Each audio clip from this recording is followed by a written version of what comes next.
Well, good evening, friends. Welcome to 3 Shades of Blue TV. I'm your host, Zach Thomas, and we are here from the upstairs bedroom of my house. But, man, I'm here to talk about Grizzlies.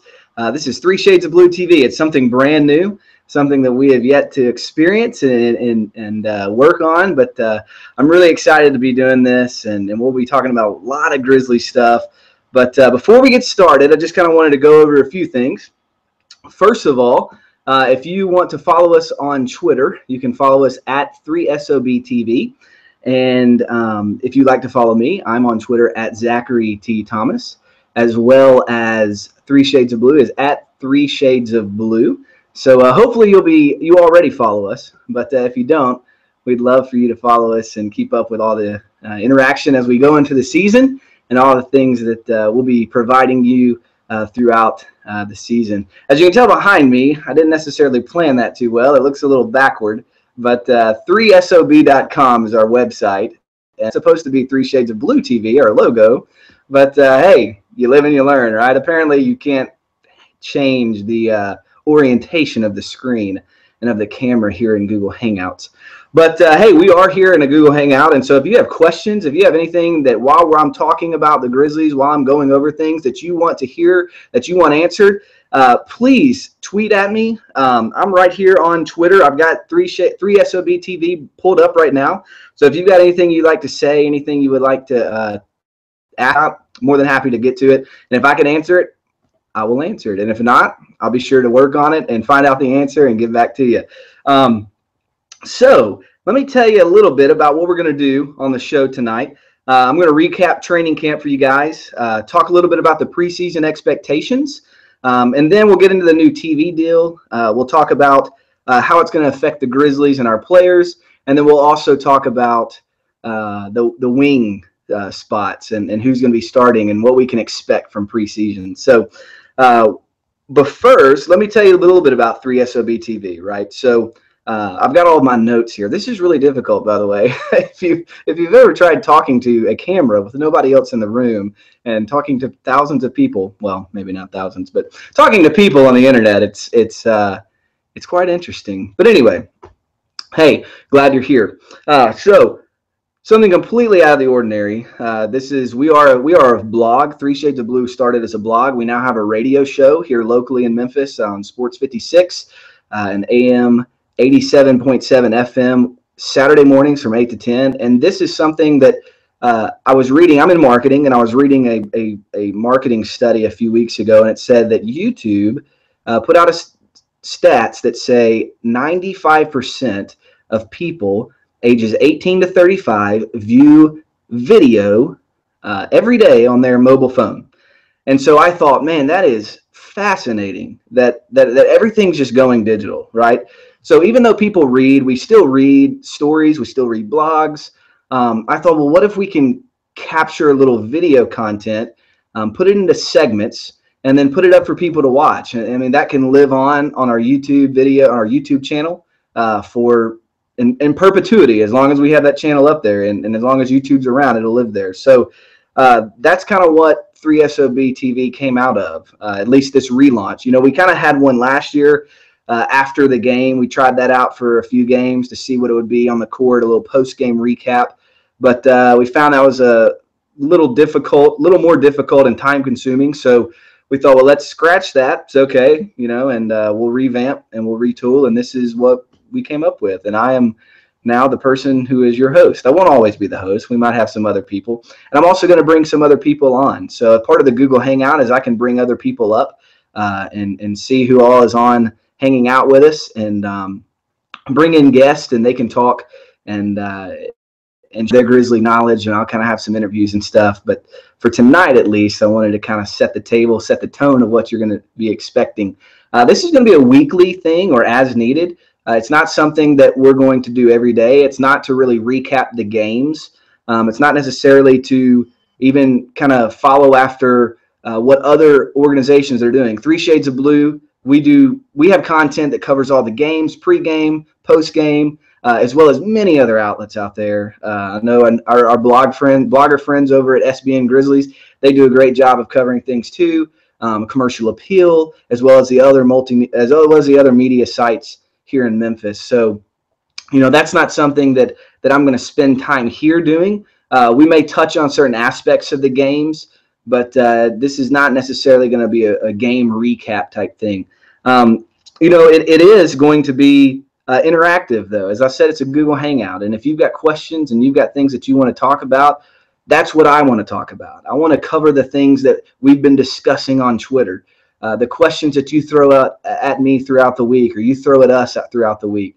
We are a fan blog. I mean, that's what we do. Everybody that writes for us has full-time jobs that we work during the week. And so for us to give our time, we just love the Grizzlies and we're passionate about it. And we've been given the opportunity to cover it as media and provide you with information and access that maybe you can't get anywhere else. So one of the things that I always try to do is present the things. So when I'm asking questions to coaches and to staff, I want to ask it from a fan perspective, so that you guys can really be the ones who benefit from that. And I hope you get that. I hope you enjoy that. And after all, you guys are the ones that make this tick. And being in marketing, I know that the product is only as good as the people want it. So if you don't want what we're putting out, then you're not going to watch.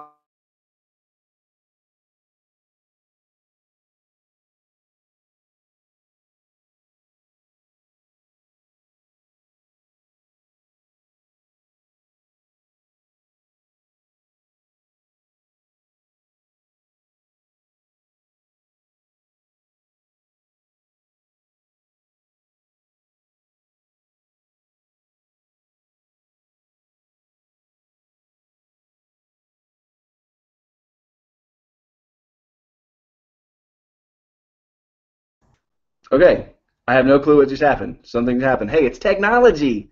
It's the internet. Who knows? This is the first Google Hangout I've actually ever done. So that's another thing to know. We will be having some technical difficulties, and if that happens, I'll try to come back as soon as I can. So apologize for that, but I don't know. I really have no clue what happened there. I was connected to the internet. Everything's good, and my computer screen just went blank. And it's a Mac. Go figure. Anyway, so I want it to be interactive. Also, I want to bring out the things that we as Grizz Nation discuss on Twitter. I think I went over that. And I want to have fun. I like to laugh. I like to cut up. I'm super sarcastic. So I'll try to do that here with you guys as well. And finally, before I get into the Grizzlies talk, I would like for you guys to see, let me bring it up here, this guy right here, the Film Jerk. I don't know if you can see that or not, but on Twitter, he is known as the Film Jerk. In real life, he's known as Drew Fleming. He is very good at graphics and design. And if any of you came and saw the event that we had created and you watched the trailer, he created that. And if you've got any graphic needs or video needs that you have, I would encourage you to go visit his website, thefilmjerk.com, and check him out, see what else is going on out there and what he can offer you. Really appreciate Drew doing that for us, and he's a good friend, good Cardinal fan. I'm a Cardinal fan. We just won the NLDS over the Dodgers, so I'm about that too. But anyway, all right, but let's get into the Grizzlies talk here. We'll probably do another 20 minutes or so. I'm going to try to keep this around 30 minutes each episode so it won't get too long and boring.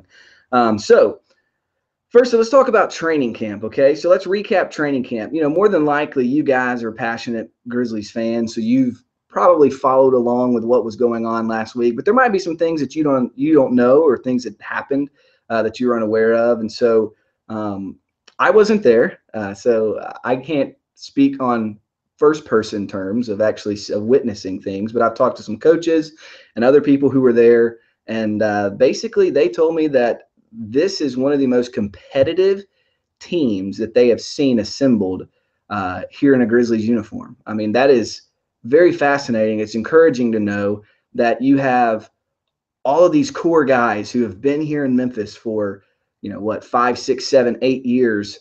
And then you add in a few younger rookie guys. I mean, even the guys even the non-guaranteed contracts, Patrick Christopher, Luke Hancock, Kalen Lucas, those guys are going hard every day in practice. and really trying to earn a spot. Now, obviously, I think they probably won't be able to earn a spot on the 15-man roster, but they definitely will be able to help out the Iowa Energy. And the fact that Dave Yeager has basically he's got pretty much control over what goes on at Iowa. I mean, they want to use that as a farm club, and so that's going to be exciting to see how that turns out. But yeah, I mean, you take Michael Beasley, you take Jarnell Stokes, John Lure, all these guys, right? So they're all just competing in training camp every day, going at it hard. I mean, I originally thought going in that if Michael Beasley had a chance of making the roster out of training camp, it would probably be by beating out Jarnell Stokes, right? I mean, he's a rookie. He's not necessarily as talented maybe as Michael Beasley, and he was a second-round pick. And unfortunately, due to the CBA and the way that the teams work, only 13 men can be carried into the season. And so I thought, well, I mean, if Beasley's going to make the team, then somebody's going to have to sit out. I mean, we know Nick Kalathis is suspended for the first 13 games, but even when Kalathis comes back, who's going to be inactive? You know, I mean, 2 of those 15 guys have to be inactive for every game. And so I really thought, well, maybe it's going to be Jarnell Stokes. But after hearing the coaches talk and hearing what the other players, Gasol and Zebo and John Lure are saying, Jarnell he's really impressing people. He's got a big body. He's very aggressive on the glass. He has been working on his offensive shot. And here's the thing, he's coachable. He's willing to listen and to learn. And I think that's what's been most beneficial for him, that's helped him. And I really think he's put the pressure on, because I don't know. I mean, and on the flip side, you have Michael Beasley, who is doing everything right as well, right? So it's going to be a tough decision. I really don't know who's going to make. I mean, if Beasley makes the roster, I think it'd be great, right? I mean, I think he's going to play more of a 4, a stretch 4, not as much of a 3, because we're so loaded on the wings. I think that if Beasley does make the roster, he would basically be backing up Zebo and maybe play the stretch 4 behind Lure. There's a lot of different options you can do with a guy that talented, though. And for him, it's just more about the mental ability and the defensive side. And if he's really going to be tuned in, coachable, and really apply his talent and be hardcore in everything that he does every day, right? And not have any slip-ups per se. But, yeah, so the guys are very competitive in camp. And, we heard a lot about Vince Carter coming in. And I don't know if you guys saw it or not, but Vince actually did not really practice that much. He didn't scrimmage. He didn't go as hard because he had apparently bone spurs that were taken out this summer. I was unaware of that, which it's kind of ironic, I guess, when you think about it, that, he got spurs removed from his body. So anyway, maybe that's prophetic for this season for the Grizzlies, right? He's getting the spurs moved out of the way so that we can go on to success. Hey, I hope it happens. But anyway, I thought that was pretty interesting. And other than that, you had Jordan Adams, who was doing really well. You had a lot of different guys that were going with the first team, second team. Yeager mixed and matched.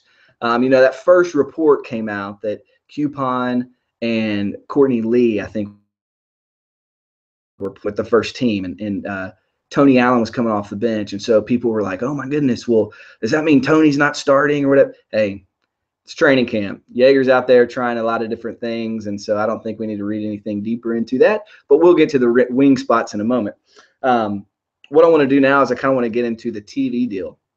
So as you know, as most of you probably know, we had yesterday it came out and said that ESPN and Turner Sports, they kind of came in and announced. Let's see here. Let me see if I can bring in someone real quick. Hold on just one moment. Let's see.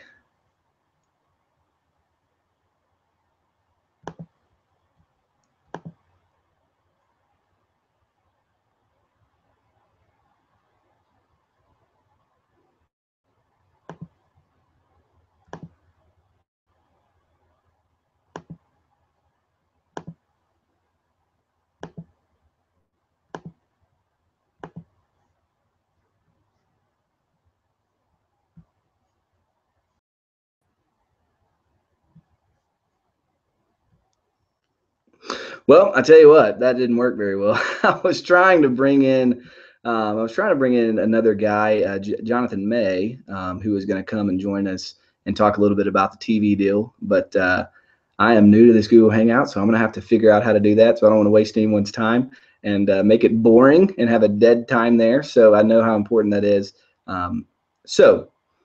We'll continue on with the TV deal. What I was going to say is that the current deal that's finishing up next year was $930 million per year.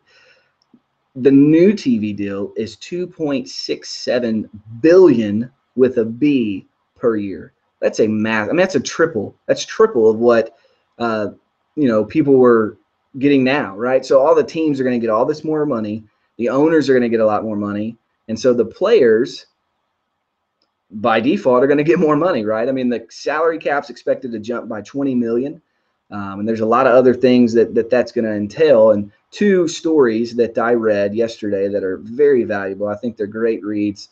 One was by, one was by Zach Lowe with Grantland, and the other was by Kelly Dwyer on KD on Hoops. Both of them are on Twitter.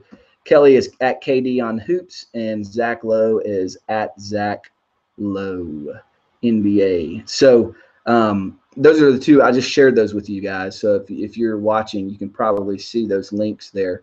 I would encourage you to go read those if you just want to know the general basic rundown of how that's going to impact the league and the players and the teams, the owners, all that good stuff. Both of those guys. Kelly's is a little more cynical on what he expects might happen with the lockout looming and stuff possibly, whereas Zach Lowe's is a little more optimistic in what he thinks will be able to get done. But no matter what, I mean, Adam Silver absolutely right now is living high on his hand and how all that stuff went down. He's definitely got the respect of the public. He's got the respect of the owners and of many of the players. And so now to see how he's going to wade through this is going to be a real big test, because he's going to have to please the owners and players. And now you're bringing in money, right? And so everybody's going to have to give, I think, a little bit. But what does that mean to the Grizzlies, right? I mean, that's really what we all want to know. So I wrote a few notes here. If you don't mind me, I'm going to check them out. First of all, it's good to remember that this doesn't kick in contractually until 2016-2017 season. So that's another 2 years, 2 more years until this kicks in. And this year, we know we've got players that are up for contracts at the end of the year. You've got Marc Gasol, obviously. Kosta Koufos is another one, as well as Tayshaun Prince and Nick Calathis. I know everybody likes to leave out Tayshaun. A buddy of mine, Anthony Sane Asylum, he called me a few days ago after we were at Media Days, and I asked Tayshaun, hey, you're in a contract year, man. What are you looking to get out of this expectation or the season? What are your expectations? And Sane was laughing. He said, I can't believe you asked that question, man. Like, nobody thinks of Tayshaun in a contract year, but it's true. I mean, Tayshaun's in a contract year too. So that means that at the end of this season, there's 4 guys who will be up for a contract just specifically with the Grizzlies, and that's going to impact their decision because, I mean, the next year, Mike Conley is going to be up for a contract renewal, and he's going to be a free agent. And so technically, he's going to be able to jump into the new salary cap deal, which means he might be getting up to $20 million per year.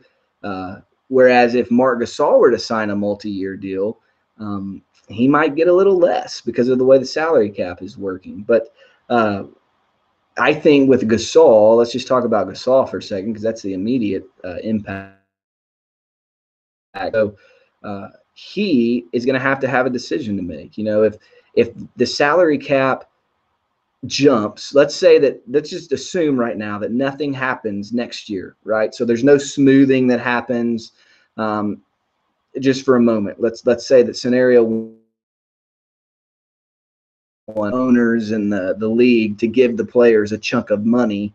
Well, if the salary cap's going to be jumping next year, the Grizzlies will probably have around $17 million to renew and Marc Gasol. And then they might even have a little bit extra with some other contracts that are moving off the books, paired with maybe a trade of a wing, maybe a Courtney Lee or Quincy Pondexter, or even Tony Allen, which I know nobody likes to trade talk Tony Allen. But anyway, just for sake of the argument here, if you were to pair any one of those guys with removing Tayshaun's contract off the book as well as Costa Koufos, well, now you have another $17 million. So technically you could be giving two guys max contracts next year under the current cap. Well, the thing is, though, the next year, if you were to go out to 2016, 2017, now say Marc Gasol signs for a max contract this year and he gets 5 years, which the Grizzlies can offer an extra year than any other team, according to the CBA. So the max contract that somebody else could give him, like the Knicks or the Celtics or anyone else, and you're going to hear tons of rumors about Gasol. He's one of the highly touted centers in the league. He's one of the most coveted players in the league.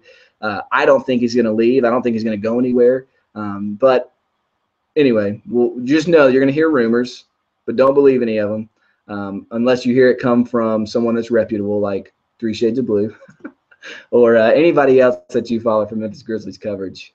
I don't think that that's going to happen. But at the end of the year, I think what's most likely, he's eligible for an extension in December, but I don't think he's going to take that. I think he'll wait until the end of the year.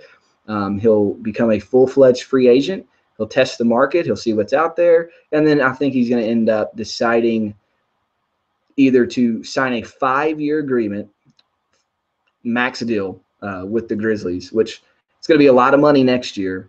But when the cap goes up, might look a little less than what he could get. Or he's going to sign a 1-year deal for next season, which incurs a lot of risk. But then he can get a full max deal the following year under the new salary cap. So he could potentially gain another $4 million a year under the new max deal if he were to wait and sign a 5-year deal under the new salary cap rather than under the current one that we're in. Now, the whole smoothing process that's been talked about.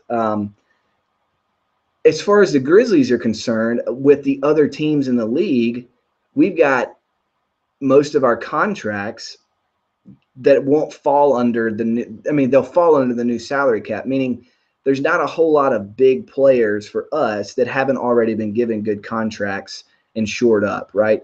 So most of the teams that we face, most of the other teams that are competitors, such as Oklahoma City and Dallas, they're going to have a little more cap space. With that cap, if that salary cap jumps, they're going to already have 2 or 3 superstars, and now they're going to be able to maybe recruit a 4th. If it just spikes, $20 million in 1 year. So that's why they're talking about smoothing, maybe where they kind of throw the players an olive branch and say, okay, well, we'll give you, we might jump the cap next year by $10 million, right? So it would essentially be taking the 9-year TV contract deal and expanding it or spreading it out over 10 years. And so if that were to happen, that could impact some teams. Some teams that have contracts they just signed, like Bledsoe and the Suns and the Morris twins. Man, they got out way ahead of those guys. And so they already signed contracts under the current cap so that when the new cap jumps in, they're going to have more flexibility to go out there and sign a superstar and offer maybe 2 max contracts.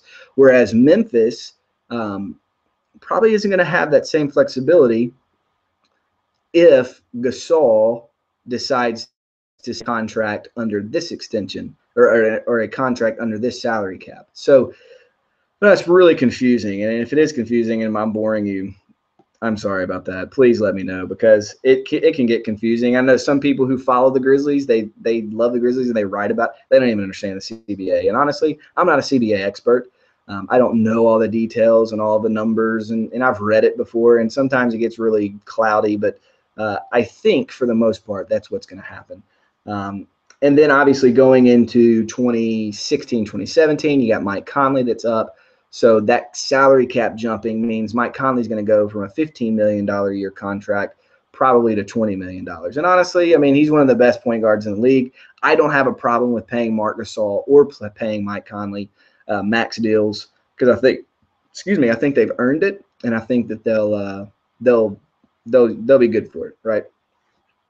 All right, so one of the things I also want to talk about is our wing rotation, right? Our wing rotation, that's been a hot topic. Everybody likes to talk about the wings, man. You've got 6 guys coveting 2 places, right? So you have Tony Allen, Courtney Lee, Quincy Pondexter, Vince Carter, Jordan Adams, and Tayshaun Prince. There you go.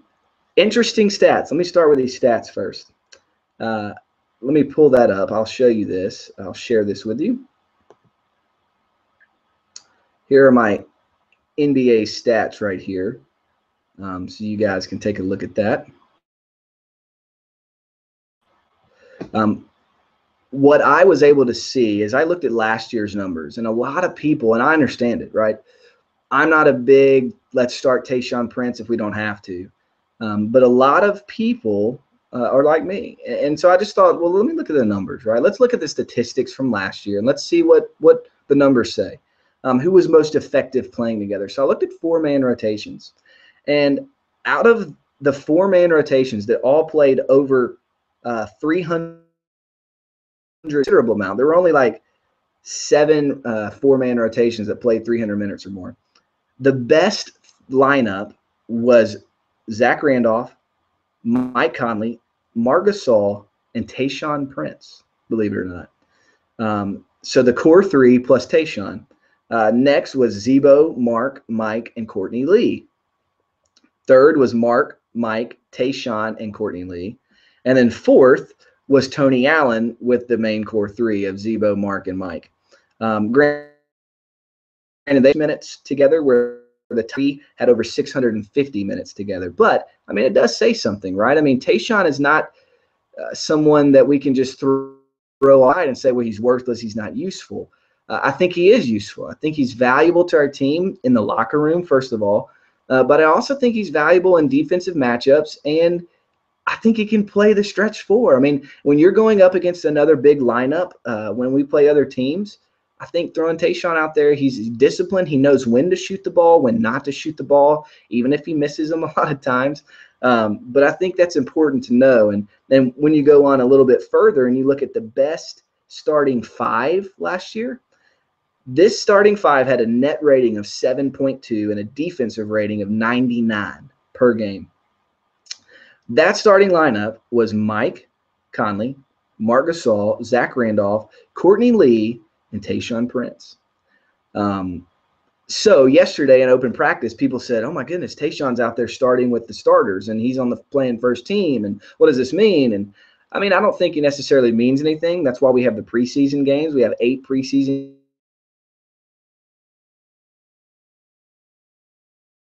games. I think like I said, I don't think you can just throw Tayshaun away. The numbers prove that he, along with Courtney Lee, they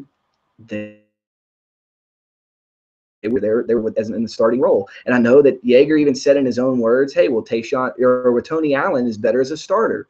Okay, so if Tony Allen's better as a starter, then you would think he would want to start Tony Allen. And if you start Tony Allen, you can't start Tayshaun next to him. So that basically leaves Vince Carter, Courtney Lee, or Quincy Pondexter. For right now, I don't think Jordan Adams is going to start. I think he's going to be beneficial. I think he's going to surprise a lot of people. He may earn his way into a starting spot sometimes, depending on if injury happens or whatever. But for right now, I don't think he's going to start right off the bat. So that leaves Coupon, Courtney, and Vince Carter to start alongside of Tony Allen. Well, if you put Courtney Lee out there, you're giving up a lot of size. I don't think Courtney Lee's the person to start there alongside Tony Allen just because of the size. Now, Courtney Lee does give you ball handling skills as a backup to Mike Conley, right? So if Conley's covered up and he can't get the ball, well, Courtney Lee can handle point guard responsibilities. He can, not necessarily point guard, but he can handle the ball, right? He can dribble, and you don't necessarily fear when he's got the ball in his hands. Vince Carter as well can do the same thing. He can facilitate. He's a veteran. He's got shooting ability. I think if Vince were out on the perimeter and he can kind of hit those spot up 15-foot jumpers, and then he can also get to the hole if he needs to. that kind of allows Tony Allen to roam and do what Tony Allen does and kind of disrupt other people's defensive settings, defensive strategies on our offense. But I think Tony Allen, Vince Carter would work. And then that leaves Quincy Pondexter. Does Quincy deserve a starting role? Gosh, I love Quincy. I want him to do well. I want him to be Kawhi Leonard for us. But I don't know necessarily if Quincy's the right person to start right off the bat. But, hey, we have 8 preseason games, right? So he may prove himself in the 8 preseason games that, no, he does need to start. And he's the best guy. And you know what? It may be that Tony Allen doesn't need to start. And maybe it is Quincy Pondexter and Courtney Lee that start. Or maybe it is Courtney Lee and Tayshaun. I'm excited to get the games going. And we start them tomorrow night, right, in Milwaukee. We start tomorrow night, the preseason games. We have Milwaukee tomorrow. Then we have the Houston Rockets on Thursday, and that game will be broadcast on NBA TV. And then you have the home opener, well, I guess the preseason home opener against the Hawks on Saturday night. I'll be there. I'll be covering it for 3 Shades of Blue. Follow me on Twitter. I'll have a post-game recap right after it. So those of you who will be at the Memphis Tigers game or unavailable to be there if you're out of state or you're out of the market and you're unable to come to the game, follow us on 3 Shades of Blue and we'll be able to cover you there. But the last thing I wanted to talk about before we get off here, and I know it's 9 o'clock, thank you guys so much for being here and watching. I'm really appreciative of that. I know it's a weeknight. And giving up 30 minutes of your time to spend here talking about Grizzlies and listening to me talk. It's very, very cool, and I really appreciate that opportunity. I want to do a little thing called the high-low, right? You know, we've got the pick and pop, we got Beyond the Arc, and so I want to start a thing called high-low, and it's going to be the high of the week and the low of the week. So the high of the week for me was, hey, in that TV deal, we're looking at streaming of all NBA games. Like, you don't have to have a TV contract. No, I know you got beyond League Pass, right? So you don't need a TV provider to be able to see all of the NBA games, right? So ESPN on the Watch ESPN app, TNT will broadcast some of theirs. There's going to be a digital streaming format, which is awesome because I've been looking for an excuse to get rid of my TV provider. And one of the only things I was missing was NBA coverage. So that's going to be exciting. So that's my high of the week, right? In NFL, you should get on the train, right? NFL, I mean, I'm not a big football guy, but NFL, I mean, come on. You're missing millions and millions of news people. You know, the next generation, if you're listening to this, get on board. Stream all of your stuff digitally on mobile devices.